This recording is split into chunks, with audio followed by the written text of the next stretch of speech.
साल 2021 में प्रदेश में बीते 12 वर्षों में सर्वाधिक 2,813 वन में आग लगने की घटनाएं दर्ज हुई थी, जिसमें तकरीबन 3,943 हेक्टेयर वन क्षेत्र प्रभावित हुआ था। उत्तराखंड में फरवरी से अब तक कुल 313 वन में आग लगने की घटनाएं सामने आ चुकी हैं। उत्तराखंड के जंगलों में आग हर साल आने वाली ऐसी एक आपदा है जिसमें इंसानी दखल मुख्य वजह मानी जाती है। हर साल यहाँ सैकड़ों हेक्टेयर का जंगल आग से खाक में बदल जाता है और इससे जैव विविधता, पर्यावरण और वन्य जीवों के जीवन पर भी भारी नुकसान देखा जाता है। इस बार भी बढ़ते तापमान के कारण जंगल में आग लगने की घटनाएं लगातार बढ़ रही हैं। यदि समय पर बारिश नहीं हुई तो स्थिति भयावह हो सकती है और जैसी स्थिति पिछले साल हुई थी वही नौबत फिर आ सकती है। इससे लाखों रुपए की क्षति का आकलन किया गया।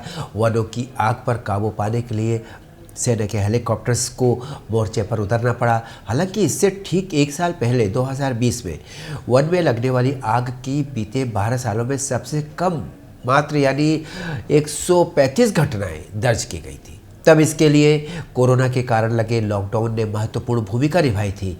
इसके साथ ही समय समय पर बारिश भी होती रही। इससे पहले वर्ष 2012 की बात करें तब आग की 1,328 घटनाएं, वर्ष 2016 में 2,074 घटनाएं, वर्ष 2018 में 2,150 घटनाएं और वर्ष 2019 में यानी आज से 3 साल पहले 2,158 आग लगने की घटनाएं जंगल में पाई गई थी। ये आग की 5 बड़ी घटनाओं की संख्या है। उत्तराखंड के वन विभाग में फॉरेस्ट फायर ऑफिसर मानते हैं कि जंगल में आग लगने की वजह 98% मानव जनित है, यानी कि मनुष्य की वजह से ऐसा होता है। अक्सर ग्रामीण जंगल में ज़मीन पर गिरी पत्तियां या सूखी घास आग का निशाना बन जाती हैं ताकि उसकी जगह पर नई घास उग सके। ये आग भड़क जाने पर बेकाबू हो जाती है। इसके अलावा राह चलते लोग, पर्यटकों की लापरवाही, ये भी 2 कारण हैं जो प्रदेश के जंगलों में आग की बड़ी वजह बनते हैं। आपको हम बताना चाहेंगे कि वन में आग लगने जैसी घटनाओं के प्रबंधन के लिए साल 2021-2022 में कुल 21 करोड़ 56 लाख 76 हज़ार रुपये की राशि को स्वीकृत किया गया था। इससे आरक्षित वनों की आग से सुरक्षा के लिए राज्य सेक्टर से 1,408.26 लाख रुपए और सिविल स्वयं एवं वन पंचायती वनों की सुरक्षा के लिए राज्य सेक्टर से 500.24 लाख रुपए की स्वीकृति हुई है।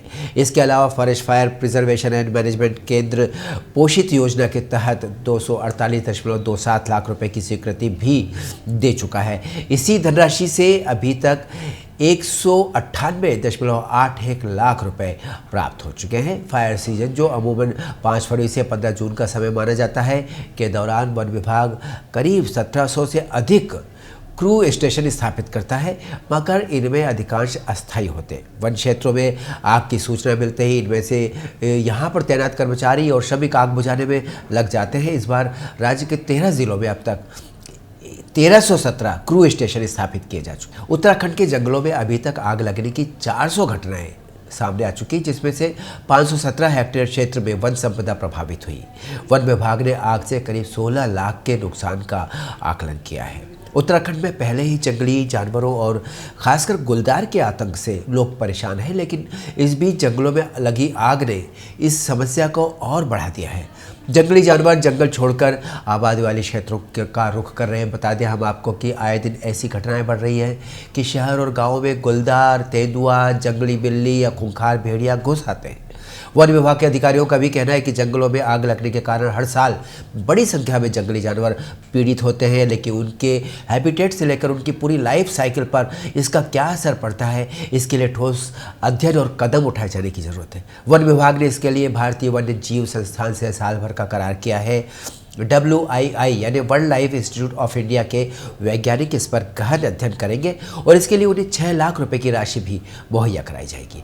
बढ़ता तापमान और धधकते जंगल को देखते हुए प्रदेश भर से सभी 41 डिवीज़न अलर्ट कर दिए गए हैं। 1500 के आसपास क्रू स्टेशन बनाए गए हैं जहां वायरलेस सेट के साथ स्टाफ भी तैनात किया गया है ताकि जंगल की सारी गतिविधियों पर नज़र रखी जा सके। अगर कहीं भी किसी वजह से आग जैसी घटना होती है तो उसके तुरंत रोकथाम की और जल्दी से जल्दी उसको बुझाने की कोशिशें चालू हो जाएं, इसकी कोशिश की गई है, क्योंकि जंगल पर्यावरण के लिए बहुत आवश्यक है।